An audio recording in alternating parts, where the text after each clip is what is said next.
Salut à toutes et à tous, c'est Rasson Manga, j'espère que vous allez bien, pour ma part je vais vraiment super bien. Et aujourd'hui les amis, on se retrouve pour la vidéo présentation de manga numéro 41 sur le manga @Eli, hashtag je n'ai pas de petit ami. Sur ce les amis, bonne vidéo.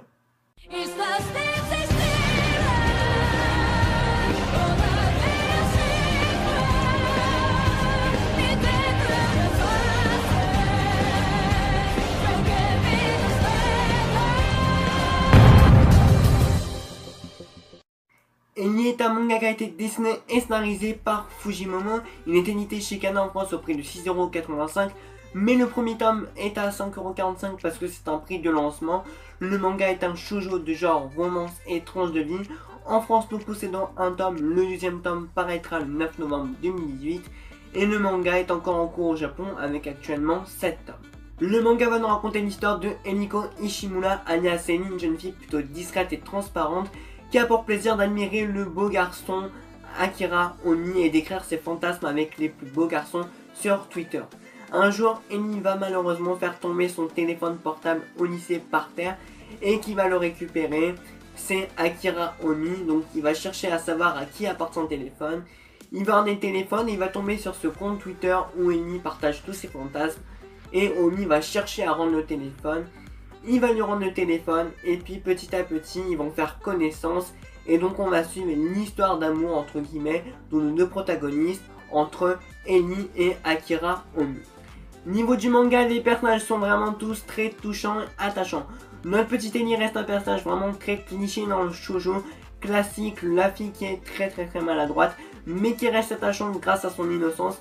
Et de l'autre côté on a Akira Oni, un personnage qui est intéressant malgré qu'il reste lui aussi très cliché, le beau garçon ténébreux qui attire toutes les filles, qui est populaire et qui s'en fout de sa popularité auprès des filles et donc ça les attire encore plus.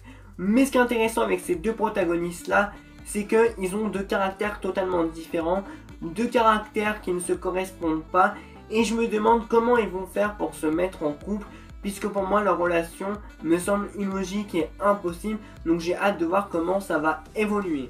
Mais ce qui est également très bien avec eux, c'est que la relation n'avance ni trop vite ni trop lentement, donc ça donne un côté plus réaliste que les autres shoujo d'habitude qu'on a l'habitude de lire, donc les shoujo classiques, et franchement j'ai hâte de voir ça, surtout qu'en 7 tomes, je me demande comment la relation va évoluer et comment les personnages vont évoluer, et j'espère qu'ils vont prendre une grosse prise de maturité, parce que je trouve qu'ils sont un peu immatures, mais reste à voir par la suite. Le manga possède beaucoup de scènes niaises, des scènes qu'on a déjà vues dans énormément de shoujo classiques.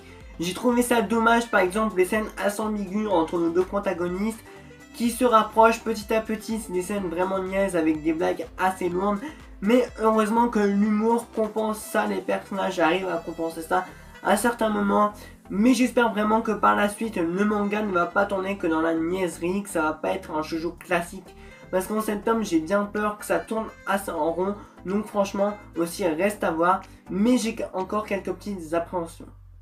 Malgré que le manga reste très cliché dans l'ensemble avec ses personnages, son humour, ses scènes niaises, etc., l'autrice a réussi à rajouter sa touche d'originalité en y incrustant une touche de modernité en mettant les réseaux sociaux, notamment le réseau social Twitter, et franchement ça fait du bien de voir de la nouveauté, de la modernité, donc j'ai vraiment beaucoup apprécié ce point positif et c'est même le plus gros point positif que je donnerai au manga parce que c'est vraiment original et moi j'aime l'originalité dans les mangas, surtout dans les shoujo classiques qui en ce moment sont pas très originales, donc franchement si vous aimez bien les shoujo originaux, je vous conseille Eli.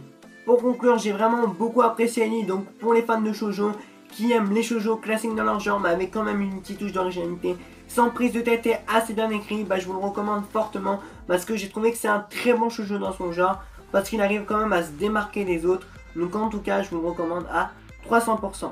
Et voilà les amis, c'est la fin de cette vidéo. Si elle vous a plu, n'hésitez pas à lâcher un gros like, à commenter, à vous abonner et à partager cette vidéo pour plus de visibilité. Sur ce, moi les amis, je vous souhaite une bonne journée, une bonne soirée et je vous dis salut là.